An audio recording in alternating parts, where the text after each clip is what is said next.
a little like traveling internationally. You know, you're going to need a big suitcase like this one, and you're going to need a passport. Depending on where you're traveling, you might even need a couple of extra shots. But soon, this vaccination card could get you further than a plane ticket, even here in the United States. It could get you more access than a concert ticket, and it could all be legal.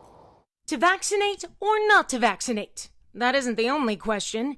It's also who is allowed to ask your vaccination status. A Rockefeller Foundation survey of nearly 30,000 leaders from 24 industries around the world found that 60% of employers plan to require proof of vaccination status for employees to return to work. But wouldn't HIPAA prevent that? HIPAA is a very limited law. Employment and Civil Rights attorney Deborah Gordon says that HIPAA doesn't govern an employer. The Disabilities Act does. Are you capable of performing this job physically? That's a perfectly legitimate question. They can't just in general delve into your health, but your vaccine is not your health. Your vaccine is not a disability. It's not covered by the ADA. As entertainment venues discuss reopening, could they require ticket holders to show proof of vaccination before entering? Yes, they have a right to ask you whether you have been vaccinated. And if they want to say you cannot come in, they can do that. Gordon says no place of business is ever allowed to discriminate based on your race, your gender, your religion, your national origin, and so on. But we're not talking about those protected categories right now. There is no law that exists that says you are protected from being asked about whether you have had a vaccine. There is one big exception. Currently, the Moderna, Pfizer, and Johnson & Johnson vaccines are all approved under an emergency use authorization. If you work for the federal government, they cannot require you to get the vaccination until it becomes fully authorized. There would also be exceptions for things like medical conditions and religious exceptions as well. But other than that, similar to traveling, if you don't get the passport, you just can't go to the places that require it. I'm Jennifer Ann Wilson, 7 Action News. We thank Jennifer for that report. Now, there are hopeful signs the U.S. is turning a corner in this pandemic, with cases and hospitalizations declining nationwide. Health officials say restrictions, including wearing masks indoors, could start to be lifted as long as more people continue to get vaccinations. ABC's Elizabeth Schulte has more from Washington.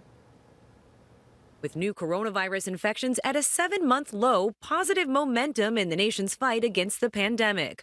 Dr. Anthony Fauci suggesting indoor mask requirements could start to be lifted as more people get vaccinated. The CDC will be updating their recommendations and their guidelines. But yes, we do need to start being more liberal as we get more people vaccinated. The CDC reports more than 152 million Americans have received at least one dose of a COVID-19 vaccine. But demand for the vaccine is declining.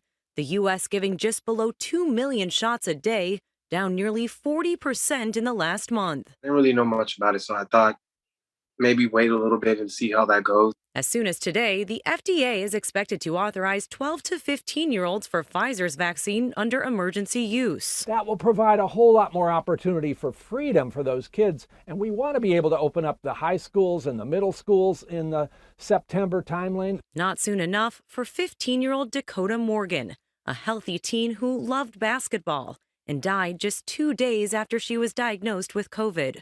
A sobering reminder that the daily death toll from the virus is still going up. Last week, averaging almost 650 Americans dying from COVID each day. They told us to come in and say goodbye just until she made it to Lurie's hospital. I didn't think that it was goodbye forever. And more Americans are traveling as they get vaccinated and states lift restrictions. More than 1.7 million passengers passed through TSA checkpoints on Sunday, a new record during the pandemic. Elizabeth Schulte, ABC News, Washington. Stay with 7 Action News for continuing coverage of the pandemic. You can get up-to-the-minute information about the coronavirus on our website, WXYZ.com. Weather-wise, let's check out what we're facing here as we take this live look over downtown Detroit. Not a bad day here in the Motor City, though. Certainly did start off cold. Let's check in with 7 First Alert meteorologist Mike Taylor. Is it going to continue to warm up, or is this kind of what we need to get used to this week? It's going to be a gradual progression here. We will eventually warm up. We're just going to have to wait until about the middle of the week before we can do so. You probably noticed on the sky cam, those clouds are starting to come right back into Metro Detroit. That's going to make it tough to warm up for today. In fact, we climbed up to the 50s, at least a few of us did. Detroit at around 51. But if you head out west, Howley at around 46, and notice the clouds and also those rain showers passing through. Upper level low is going to swing a disturbance through Metro Detroit today. Notice the clouds starting to push back into the area. We'll keep the clouds around, and we'll also have an opportunity for seeing some showers later today. It's going to be very spotty, but it's the combination of the cloudy skies and the opportunity for rain that keeps the temps in the 50s, another below average day.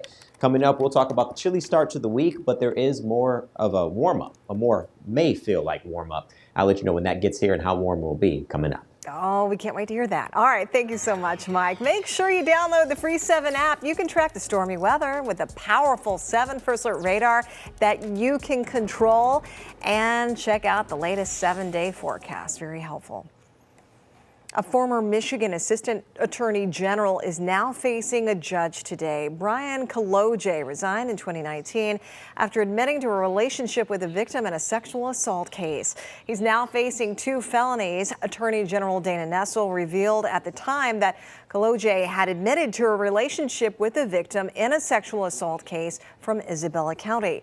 The man charged in that rape case, Ian Elliott, later pleaded guilty to a 4th-degree criminal sexual conduct charge. We turn now to a big crackdown on crime in Warren. Mayor Jim Faust and Police Commissioner Bill Dwyer just announced a result of Operation Peace. PEACE stands for Police Enforcement and Community Engagement. It was a 5-day operation lasting from May 3rd through May 7th. We arrested 39 suspects age ranging from 16 years old to 64 years old. There were 27 males arrested and 12 females arrested. Now, there was more than 67 felony and 22 misdemeanor charges, in addition to 41 outstanding felony warrants.